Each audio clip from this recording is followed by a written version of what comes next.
Join us as AutoX turns 17. We are almost adults. Emphasis on the word almost.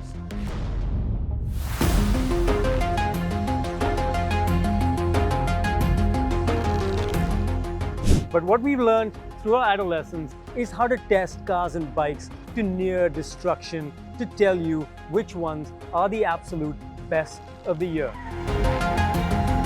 This is the AutoX Best of 2023 Mega Test. Emphasis on the word mega. Why you want to act like that? Why you play hard? Why they want to move like that? Why you want gone? Why you want to act like that? Why you play hard? Hard.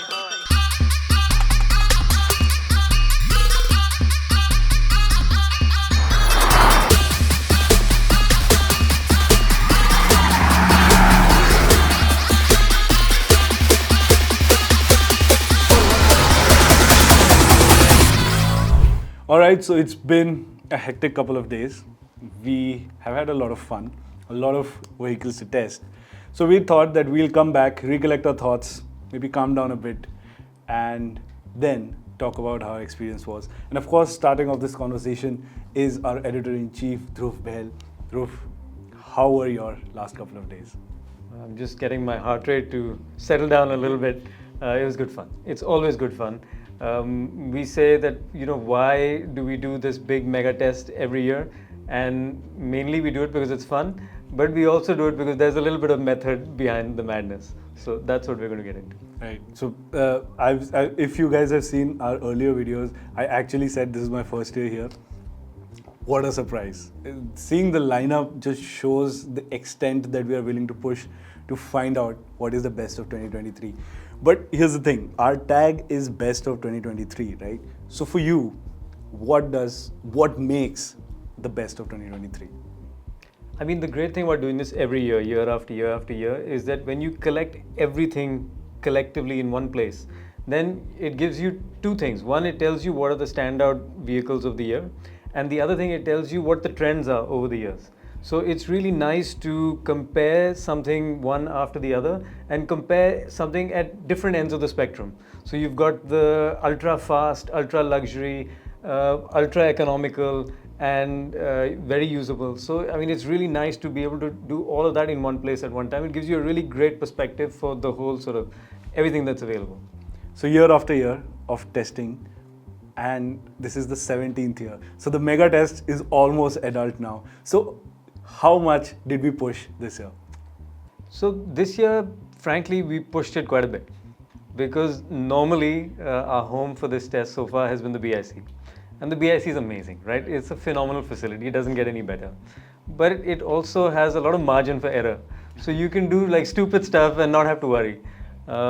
This year, we were doing it at the iCat testing center in Manesar for the first time. And it's an amazing facility, but it also has the guardrails which are right around the test track with no margin for error. So you can push it, but you also have to be a little aware of what you're doing. But the great thing is that, look, we're not trying to push something to 10 tenths for no reason. We're just trying to push something beyond its normal everyday limit. So you expose any flaws that might exist.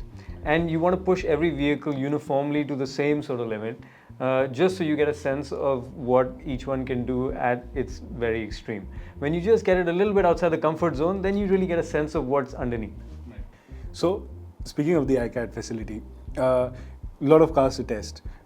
How was the facility in itself? How was the experience to test? Because there were different obstacles that we had set up. And you, of course, set the fastest lap times in all the cars that were there. So how was it for you? So the facility, again, was fantastic, right? Initially, we were a little apprehensive because we thought it's just going to be two corners with the banking at either end and connected by two straights. But we mixed things up, as you said. We used a few dozen cones to very good effect. So the banking was great because it's sort of positive camber, it's concrete, it's a little rough, it's a little bit of undulation.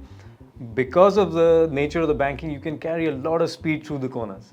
But it's not only the grip level, it's also a real test of the suspension, because of the undulation and the banking and the concrete surface. So it really puts a lot of pressure on these vehicles. So it gives you grip levels, it gives you vehicle dynamics, it gives you like absolute extent of what the suspension is capable of. Coming off the banking, we put in chicane. So you come off the banking, you've got a little left, right, left kind of kink chicane.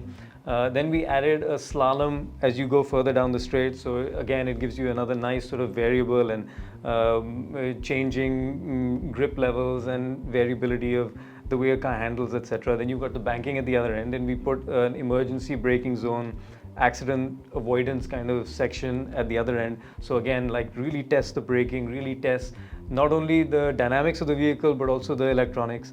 And then you've got the straight at the other end, and then you're going into the banking again at high speed. So it had a little bit of everything. So it was really good. It worked out very well. Before I get to the individual cars, because we have an exciting lineup, as you guys know, I want to first know what was your thought when you saw the lineup, because we had about 30 cars over there. The first glance, sure, it's breathtaking, but because it's the 17th time that we've put the best contenders, not just all the cars, but the best cars which are fighting for the highest spot. So what was your take on it? Where do you see the 2023 lineup? So like we've seen over the last few years, it's the EVs which are starting to slowly sort of take center stage. They're starting to be there in much greater numbers, and it's across the entire spectrum now. So you've got the Tiago and the EC3 at one end, which are very affordable. You've got Ioniq, which is sort of somewhere in the middle, which is premium yet practical yet usable. It doesn't completely destroy your bank account. Then as you get higher up the spectrum, I mean, you've got everything that goes all the way up to the i7, which is in another stratosphere. It's like a paradigm shift.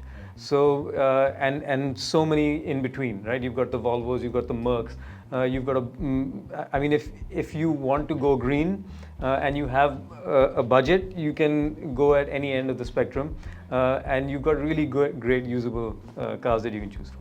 Right. So now that we've come to the cars, what were the cars that stood out for you, and why? So I mean, I mentioned the i7 being a paradigm shift. It's a complete paradigm shift. I mean, that thing is like, it's space age. Firstly, that grille hits you in the face, and I've been very critical of the BMW grille so far, but somehow in the i7, after that initial sort of shock and awe, it works. The only thing that I still find a little objectionable is that LED strip around the grille at night, but other than that, I mean, that thing is amazing. I mean, whether you're sitting at the back and it's got that huge 31-inch screen, the lights, the materials, just the screens everywhere, and then when you drive it, I mean, it is insane. So one of the big things over the years, again, has been how these vehicle manufacturers have been able to almost be physics defying in their engineering. I mean, we had the Cayenne, we had the i7, we had a bunch of these vehicles. I remember driving a Cayenne GTS in Lonavala like 10 years ago. And at that time, it was phenomenally fast. But you know, on these tight, twisty roads, you would get on the brakes and you would then get a sense that, okay, wait, this is a big, heavy SUV. But that perspective has totally shifted. Now you drive an i7 or an EQB or some of these EVs, and they're stupendously fast, but there's nothing that you gets away from the fact that they're big and heavy. You get into a Cayenne after that and you're like, wow, this feels really light and agile. And that's how your sort of perspective has shifted. And yet, what these manufacturers have been able to do to get these vehicles to feel fast and agile, I mean, with the i7, it was mind-blowing. Between, I don't know whether it's just the four-wheel steering or how they've been able to do it, but especially like through the slalom, you feel like you're piloting a little hot hatch. And you get out of the car and you think, what the hell, this thing is huge.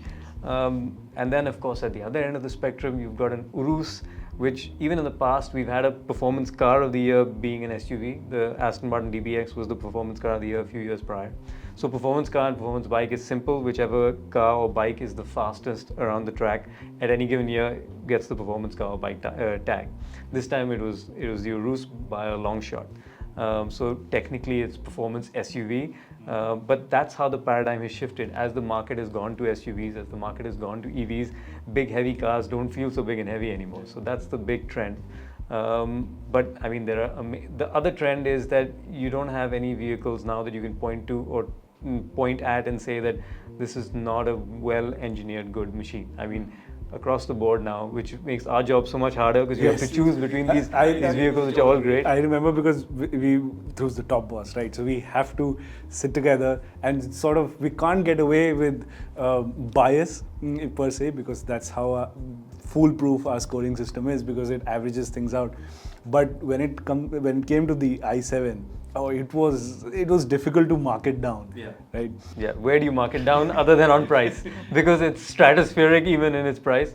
But what a machine. Yeah. And the fact that you're saying it was fast, I remember it because I was coordinating the cars coming in and out, and I remember the i7 braking just so early, but at the same time going by so fast. It was a sight. Yeah, third fastest car of the lot, and bloody i7, huge, massive luxury sedan. Amazing. But was it the biggest surprise this year? Yeah, I think so. I mean, it's a BMW, it's a 7 Series. You expect it to be as engaging even to drive as it would be to sort of sit in and luxuriate in, as it were. But the fact that they've taken an EV and they've been able to engineer it like this just shows what these car companies now are capable of doing with these EVs. I mean, you expect an EV to be stupendously fast. I mean, the second fastest car in the test was the Volvo C40 Recharge, and ridiculously fast, like just crazy fast. The only difference is that the way these EVs deliver power, it's still like an on-off switch. Versus now a really well-engineered internal combustion engine vehicle, because we're really at the epitome of what is possible with internal combustion, right? I mean, it's sort of reaching the peak, and then I don't want to say downhill, but let's say it's a transition period. So I'm really enjoying the 100 years of engineering, or whatever you want to call it, that's gone into making the ICE vehicles that we have today, because they're amazing. I mean, everything from a Cayenne to a C3 Aircross was just really nice to drive. It feels organic. It feels more connected. It feels more linear. I mean, I love them. Right. But what we also do, what's beautiful per se about what we test, is at the same track, the same testing facility, as you mentioned, we have the Tiagos and the EC3s. So we have the other side of the spectrum, both in electric as well as the mass market cars. So in there, was there something that really stood out apart from all the cars you drove? Well, surprisingly, even the Comet was fun to drive. Yes. I mean, it's little and but it went over 100 kilometers an hour. I remember the guard saying कि ये 100 के ऊपर जाएगी, and it did. It was comfortable, really comfortable and stable at 105 or whatever top speed it touched on the straight. And even going through like the slalom and stuff, at no point did it feel like we were asking too much of it. So everything across the board has just sort of slowly moving the game forward, and everything from the Elevate to even like a Fronx or an Exter. I mean, at any end of the spectrum, you have these vehicles that are really properly engineered and fun to drive, and that's something that we have a soft spot for.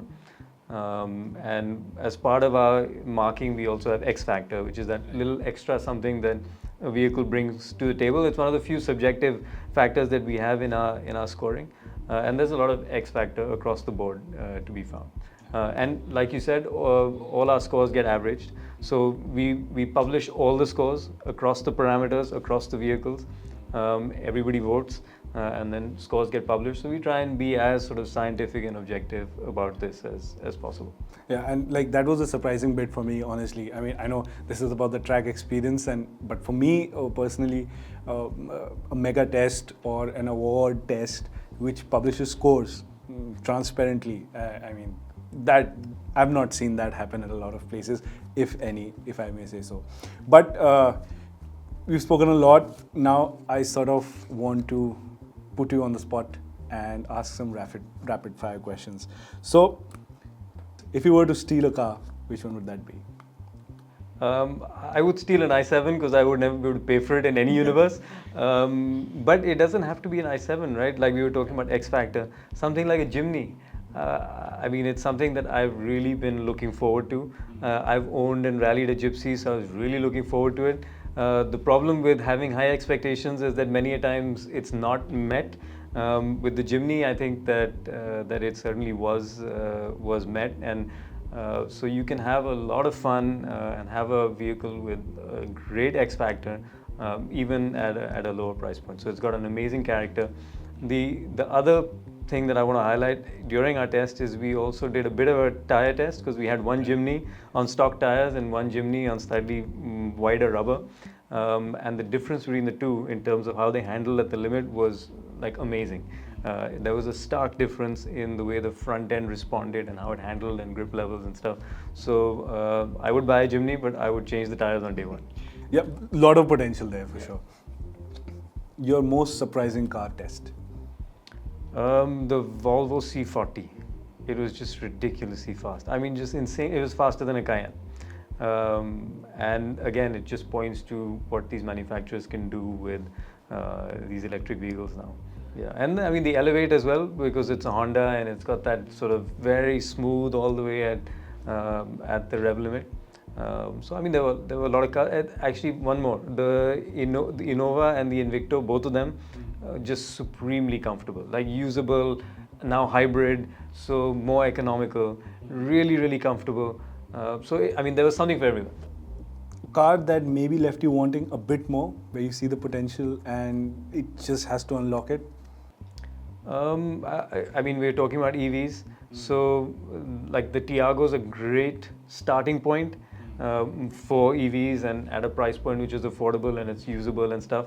But I think it still needs that little bit more to be truly usable. So maybe like a Nexon extended range is more usable but a little more expensive. But at that end of the spectrum, I think, yeah, there's like even the EC3, it left a little bit to be desired in terms of what you're getting at the absolute base end of the EV spectrum. And the most confusing car? It could be in a good way. Maybe a Hilux, because again, it's so big, that you really want to like it, right? Because it's got this really butch appeal, but on our roads, it's not that usable. I mean, it's indestructible, completely indestructible, and it's got that X factor. So I really wanted to like it, but it just felt dated from behind the wheel. It felt big and lumbering, and so I had expectations going in, and then I drove it and I was like, I don't think I could do this on a regular basis. Yeah, but like it still scored very well on the X Factor. It's one of the highest scoring X Factor cars. Yeah. So yeah, I mean, it's makes clearly got something going for itself. One last question. When it comes to the best of 2023, we know what makes the honor so coveted. But what does a car need to be to become a best of 2023? I mean, it needs to be outstanding, right? It needs to be outstanding. It needs to be great at everything that it does, and then it needs to have that little extra special something. That's why we have X Factor as part of the scoring and a big part of the scoring, because all of us love vehicles, right? We love what we do. We love testing these vehicles, but it's that little something that needs to appeal to you to really stand out and make it a best of vehicle. Right. All right. Thank you very much. It's been a pleasure. Thank you. Now, I'll catch you guys for the next jury. As long as you're disputed, we still don't want to. All right. So now we're sitting down with our managing editor, Ishan. Ishan, first question first. Yes. How has the past couple of days been for you? Past couple of days have been exciting, very busy, slightly exhausting, but I mean, this is something that we do every year, so I'm kind of sort of used to it by now. So yeah, you get all the cars together, you get all the bikes together, you set up the circuit that you're using, you set up your equipment, you set up the whole flow of events. So yeah, it's a bit chaotic, but that's okay. I mean, when you're trying to do so many things in such a short time, that's how it's gonna eventually play out. Right. So we had a long lineup of cars this year, 28 of them competing for the top spot. What I want to ask is, when you saw the full lineup of cars, which one was the first that spoke to you? The one you wanted to grab the keys for? I don't think I have one. I mean, that's always the case every year that I hadn't driven the new version of the Cayenne. So, of course, that was one. I hadn't driven the i7. So, that was the other. In the smaller cars, I wanted to throw the Jimny around for obvious reasons. I've driven the Elevate a bit. So, that was also there. I wanted to test the new petrol engine on the Seltos because that 1.5 is very powerful. Of course, the luxury cars, the Lexuses, the Audis, the BMWs, all of those are there. It's a nice mixed bag. I also wanted to test the smaller EVs because we had a much larger number of them this year. So yeah, lots of them, but one of the standouts I would think, and it's a very left field choice, I really wanted to see what the new Lexus LX could do. It's huge, it's never meant to be on track, but it's something I really admire, and that was one of the cars I really wanted to drive. But was it your lasting memory? Oh yeah, it is a lasting memory. It's a very different kind of a machine. Essentially, it's massive. So if you're driving it on the road, you really feel the size. You have to be really careful in urban traffic, especially the two-wheelers around us. But yeah, it's a machine you can take anywhere. It's got Lexus levels of luxury. So yeah, it appeals to me in the same way that one of my favorite cars is the Mercedes G-Wagon. This is, let's say, a similar idea, slightly larger, slightly different, but yeah, you're basically looking at the same thing with both cars. So yeah, it does speak to me to an extent. I'm an old school guy, so yeah, that works for me. Yeah. So if I were to ask you, barring the LX, if you were to pick up one of the keys of the entire lot and not the Performante or the Cayenne, which keys are you going for? That's interesting. Which keys am I going for? I'm going for the Seltos. I'm definitely looking at that because that's always been a proven product, new engine. Then in the newer cars, I would try to sort of drive the Elevate again. The C3 Aircross, of course, it was a car I drove when the first media drive happened. Very surprising. I didn't have expectations and it really, really did well. On a lot of factors, the C3 Aircross ticks up a lot of boxes. Other than that, maybe one of the EVs, the GLC also. I would say, okay, they've done an evolutionary upgrade to the second gen GLC, but it drives very well. It's really good inside. So it's a surprise card. See, you've been doing these mega tests for a while now. You've driven every car under the sun that's on sale on India. Yeah. But when you put the contenders for the best of 2023 together, you already have a good lot. Yes. So, what was the car that was the most difficult to critique for you? I mean, let's leave out the Urus and the Cayenne again. The i7 was very, very difficult. Actually, it wasn't very difficult to critique because I look at it and I'm like, yeah, what is this? But yeah, you step inside the car, it's amazing. You drive the car, it's absolutely phenomenal. So, i7 was slightly difficult to critique. I think, let me flip this question slightly.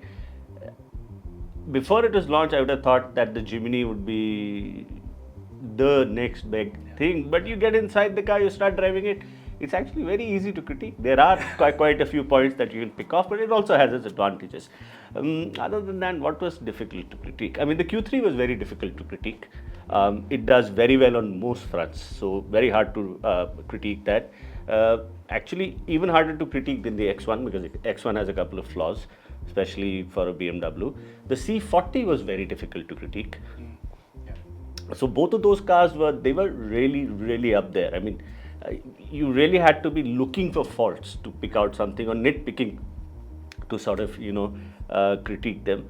Actually, if you ask me the question, which is easy to critique, that's very easy to answer. Difficult to critique is a difficult question. Yeah. Final question, Ishan. When we talk about the best of 2023, right, we have a lot of parameters, most of which we publish. But for you, because at the end of the day, it's multiple jurors coming together, averaging out, removing bias, and picking a winner. But for you, what makes a car, like what should a car have to be the best of 2023? See, this is very subjective. Now, I'll make it clear. This is not. I'm not saying this is autoX's philosophy. I'm saying this is my philosophy. And subjectively speaking, I come from the old school enthusiast culture. For me, the fundamental, the first thing I look for is how a car drives. How the engine is, how the steering is, how the gearbox is, how the suspension setup, how it handles. That for me is top priority. Of course, I will look at practicality. I want a car to be spacious. Like I said about the Jimny, the one thing I really hate about it is that you don't have enough cubby holes around you. So if I want to store my wallet and my phones and keep a couple of things, a bottle of water, it's virtually impossible. Which is really, really annoying in today's world, because I mean, these are prerequisites for any. I mean, if this was 1990 and we were driving an 800 and we didn't get all this, I would understand. But in 2023, so I mean, these kind of things, those matter. Space matters, practicality matters, and I think then ultimately for an Indian customer, even for me, okay, let's say if it's a really enthusiastic car to drive and it doesn't give me that good fuel efficiency, I'm willing to work with that. I have no issues. I can deal with it. But the overall value for money aspect, that am I paying the right kind of money for a product? For the experience. For the experience, for the overall product, for the driving experience, how the comfort is, how the practicality is. Is it worth the money? All right, now that we understand, I know I said last question, but I just want to throw in one more. Was there a car that fit that description? Multiple cars did.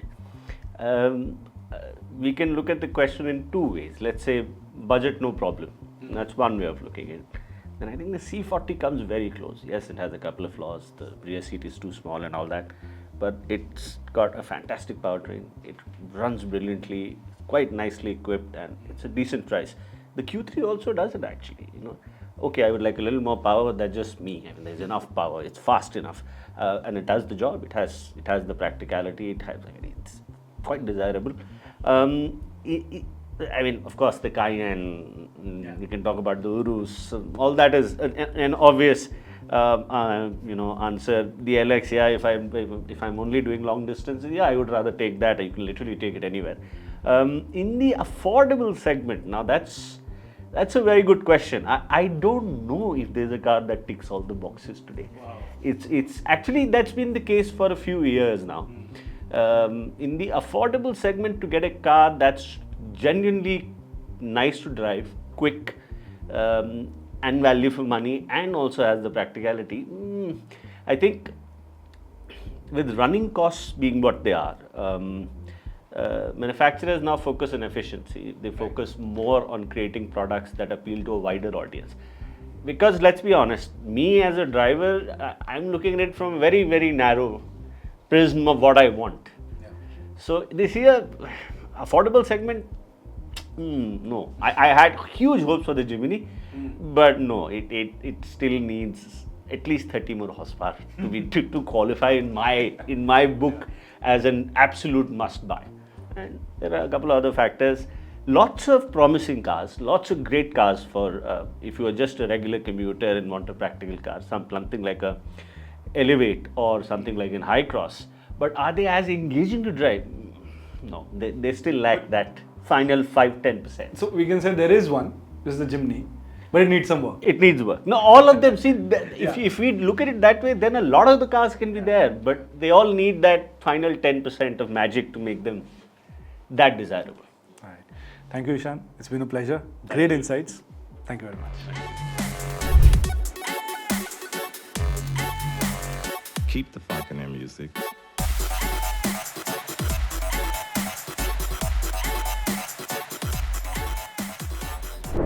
Okay, so next up I have Mr. Shivank Bhatt, our in-house road test editor. Shivank, you've been on the car journey. You've driven a lot of cars in the past couple of days. How has it been for you? I think it was overwhelming. A lot of hard work. Yeah. Sometimes you Lots forget of cars. lots of cars, and you have to take care of different things. You have to have fun also. You have to do the shoot also.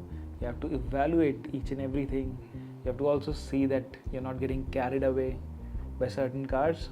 in the sense because it's Some not who are like black and fast. black and you know, fast. Yeah, so you're like, okay, with a V12. and you're not kind of biased to one car because you are in this setting where it kind of gives advantage to a certain kind of car or cars. So yes, it's difficult, but of course we put it together and it was fun. There was a good lineup of cars there. First, before I get to how you found the cars, I want to understand from your perspective, what makes a car a best of 2023? I think for me, and I'll quickly leap to conclusion here. I think for me, a car, it has to make you feel special, and it also has to kind of meet all the other criteria. I'll just quickly give you an example. The car that was my favorite from this bunch is the Maruti Suzuki Jimny, because for me that was the best launch of the year, because to me it's not the perfect car. It's flawed, but it's a car that speaks to me. It's a car that it kind of brings that love for cars, that kid in me alive. It looks kick-ass. It can do off-roading. It's not one-dimensional. It can also be your only car. So for me, a car has to make you feel special, but at the same time, it has to do car things as well. So for me, a car, best of 2023, of course, we have different cars, and great lineup again. But for me, a car has to make you feel special while also being not perfect, but it has to do everything. So we can say the secret's out. Yeah. You sort of have given away one of your top contenders. Yeah, exactly. But there were many cars, because we had 27 cars. There were many cars that were great fun, also a lot of character, special. so other than the Jimny, what stood out for you? I think the Hyundai Ioniq 5, same thing. It looks otherworldly in the sense how it's designed, kick-ass. When you drive it, there is no Hyundai element, even though Hyundai cars are great now. But it's rear-wheel driven, it's got a powerful motor, it's spacious, it's tech-laden, and it's a game changer in that sense. So I think that is a car, again, that feels very special. The moment you park that car, you sit in that car, you drive it, everything about that car is special. So for me, the Ioniq 5 is another car that was very special in every area, and at the same time, it also excels being a car, being a commodity that it is. Transporting, practical, spacious, great range. So for me, that's what makes a car sort of best of 2023. So if you had to steal one of the keys to the car, is the Ioniq what you do? No, it's the Lamborghini, of course, the Urus Performante, because it is the car that it's the bucket list, I'd say. In fact, that was the first Lamborghini that I ever drove. But the question then comes, is the Performante your memory that stays? Is this the most memorable time that you had during the last? No, couple of course, years? because it is a memorable car, but not the right setting, because I was there as a tester, so I was testing, oh, what's this car doing? I was enjoying it, but I think in the larger scheme of things, the Lamborghini is not probably in the top. I think again, I have to come back to the Ioniq 5. I think that was a car that kind of surprised me the most, and again, I'm forgetting. I am forgetting here the BMW ICE 7. That is a car that both electric actually. Funnily, You'd be surprised, because by now our viewers have seen multiple jury members sit here and tell me the i7 is a recurring theme. Yeah. Why do you think that is? I think the i7, it's basically when I saw that car on the internet before it was launched, before we got to drive it, I hated it because I thought it looked very controversial.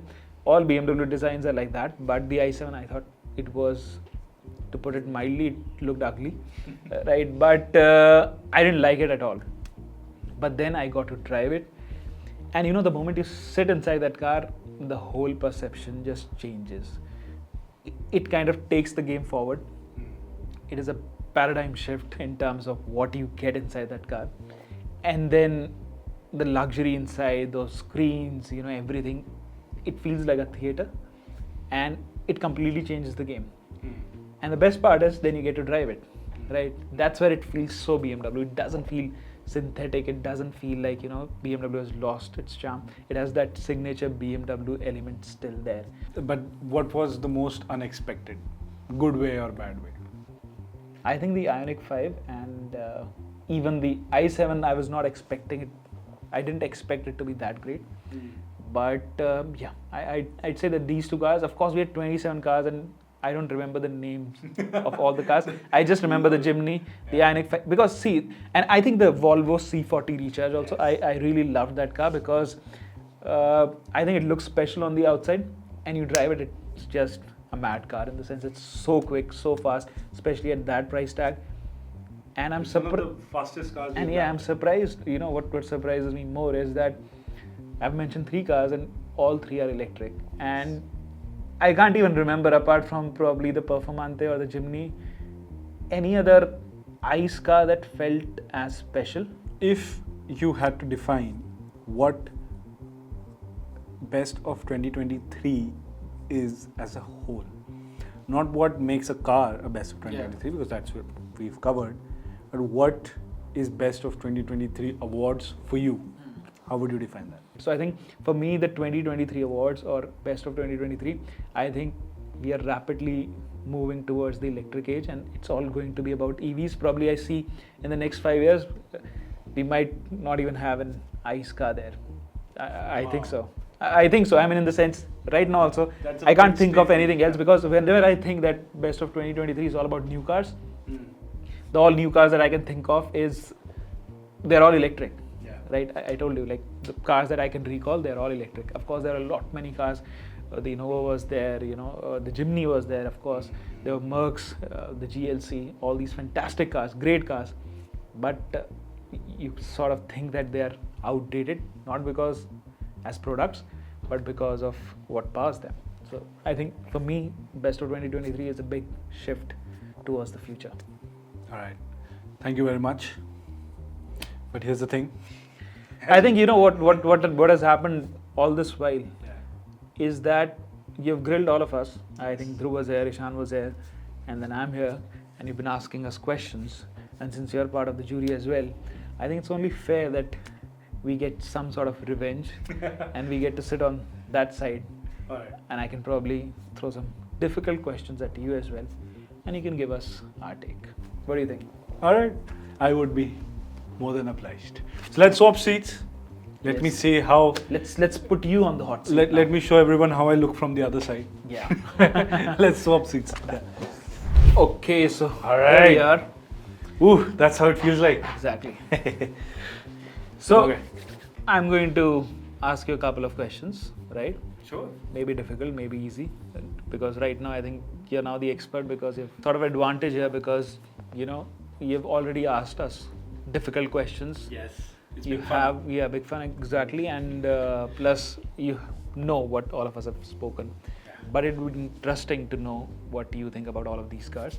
But the first question that I have for you is, what do you make the best of 2023? Because this is your first time, right, with autoX doing these awards. We've done this a couple of times, and then again I'm adding another question to it.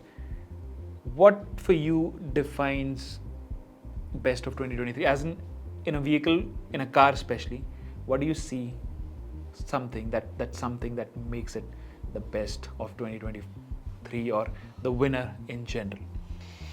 Right. Two very heavy loaded questions right away. So, one thing at a time. How was the experience, best of 2023? As you said, my first time. I've tested every single car that's on sale in the Indian market right now, and has been since the past decade. But I've not tested so many cars together at the same time, at the same day. So for me, that was really something. And I realize it gives a unique perspective, because you sit, say, from a Tata Tiago EV or a Citroen EC3, and the next car you're heading out in is a BMW i7, and then you go in a Franx, and then you have an Urus Performante waiting. So it's a wild mix of emotions. My best friend, as I found out over the past couple of days, is the Notes app in my phone. Makes my life easier. But yeah, I mean, it was overwhelming. It was exciting, and it was memorable. I've seen autoX award tests for a long time. I finally get to be in one, so it's a good feeling. And what do you think about The winner, like what Yeah. makes the winner? what's that one thing that you look out for? See, as I've already mentioned in the video, I'm also part of the bike jury, right?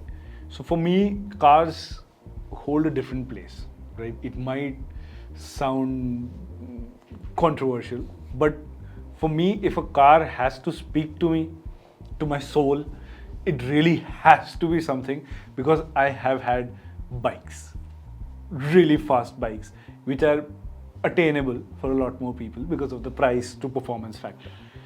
So for me, it has to be like really something, but in order to be that really something, that bar stands just so much higher, right? So that brings me to cars like the Urus Performante or the Porsche Cayenne or the Lexus LX, big heavy hitters, right? But if I don't go that high up in the price range or things like that, I see them as practical options, things that make your life easier. And if there's a car that can do a bit of both, I think that would qualify as best of 2023. So I think you look for a vehicle that's an all-rounder of sorts. Absolutely. Okay, so speaking of which, tell me which of the 27 cars that we had, 28, all right, which one of those you felt is like an all-rounder? It does everything. It's perfect. And in this, I'm also including the price because, of course, Urus Performante does everything, including off-roading. But then it also comes at that price, right? So like a sensible. So sensible in the sense that does everything perfectly. What's that one car that stood out for you, which you thought in the Indian market, that's something that... Very honestly, the answer is a bit unconventional maybe, but if I have to really sensibly choose a car, it would be the Elevate. Because like I mentioned, the car, if it has to excel at one thing, that usually for me is something that costs a bomb. But for a car that's an all-rounder, I think the Elevate is a sum of its averages. It doesn't stand out in any way. I can't tell you this is the best part about it, but it does so many things just better than average that I think... Jack of all trades. So that stood out for me in the sensible side of things, but on the all-out side of things, it's a tie between three electrics, very surprisingly: the i7, the Ioniq, and the C40 Recharge. Okay, so what was the most exciting car for you? And what was not so exciting, or probably, how do I put it across, the car that disappointed you, in the sense not lived up to the expectations? So I'll start with the bad first. It has to be the Thar, rear wheel drive. For me, I mean, everybody's going, oh, yes, just said that for the Thar. The Thar community is going to be after me. But there's a Thar 4x4, and that's what is a Thar for me. It's supposed to be 4x4. So it can do the extremely silly off-road bit. The rear wheel drive, I think they removed the drivetrain and let the suspension be, because it was bouncing everywhere. It's very stiff. The rear end has only 2 doors, lacks in practicality. But I'm willing to put up with all of that if I have to gain in off-road, which I do with the 4x4, not with the RWD. So once that's gone, it's only look at me in your rearview mirror feel, which I think is limited for me. So I wasn't a big fan of that experience. Plus it gets the smaller engine, it loses that punch, that torquey nature. So that's the bad. The surprising bit, the most fun I had was the MG Comet EV. Okay. Yes, I mean, of course, you have fun in the Porsche Cayenne and stupidly fast C40 and the ICE. The MG Comet, we've got our camera crew here. I know they were tracking the tracking shots of the car. Maybe we have them on the screen now. The slalom course, that small wheelbase, skinny tires, and me inside it, it just looks funny because I'm a decently sized guy, right? So when I sit in the Comet, it's like, I'm gonna drive this thing, and it would oversteer and understeer, and it won't brake. So it was really silly for me. It still did 100K, which is impressive, but it was a lot of fun not from performance standpoint, but it was like I just have to turn the wheel and it would spin around, right? And at that area I could do that, so it stood out. I mean, that's a very interesting take, because I've heard no one saying the Good comment things is- about it. No, it's it's not- a good car, but I'd say not fun. I'd say No, hilarious. it's not. No, it's very practical. Yeah. I'm not saying it's a fun car to drive. It's an enthusiast car. Yeah. I'm just saying it's so bloody practical and built to a cost that when you have it at a facility like ICAT, what the concoction makes is a stupid experience, right? Like that I would, if I were testing the Comet EV for a review and I have it in office, I'm commuting, I'm testing range and things like that, sure. But when I'm going all out on a track with banking and slalom and emergency changes, it was Okay, so just- that I'm going to ask you the last question. Right. Which again, when you look at that whole lineup, all those cars there parked. So what do you make out of it? What do you think of the Indian market in general, when you know that as a tester, this is what you have to test, and this is what the market wants, this is what we have available, and this is what's there for the buyer or customer or anyone in general. So what was your impression of that, and in 2023, where do you think the Indian auto industry stands? That's a very good question. I'll have to. Okay. Not trying to make it very long. See, testing cars, I'm sure for you as well, is a dream. That's why we are here. That's why we've made it our livelihood. It's a childhood dream. But testing 28 cars in a couple of days, that's a nightmare for a critique. We are also critiques at the end of the day, right? So for me, when I look at the lineup, it was a mix of a dream and a nightmare for me, because I want to enjoy, but then I have to critique, right? I have to critique the Performante as well as I have to critique the Frongs and the Jimny. It's across the spectrum. But for the market, Indian market, I think it's wild. Like, wild is the word. If you talk about SUVs, you have Lexus LX. Like, look at that. But you also have Performante. What's going on with that? And you have the Cayenne. But the i7, which is electric, is going stupid fast. So there is a demand for all of these. That's why they exist and are here on sale.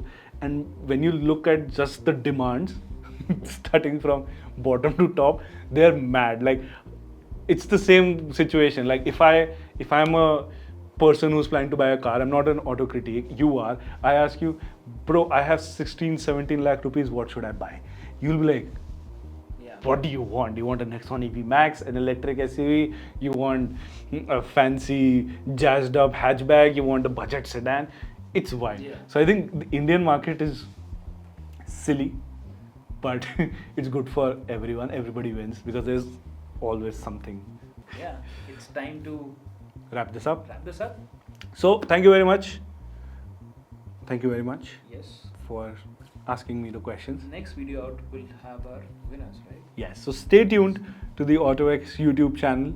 We'll be putting out a video which will tell you the winners of both cars and two-wheelers, and which were the 10 that made the cut amongst 41 contenders. That's a big task. And all those 41s, cars and bikes and scooter, they're all of the top-notch quality.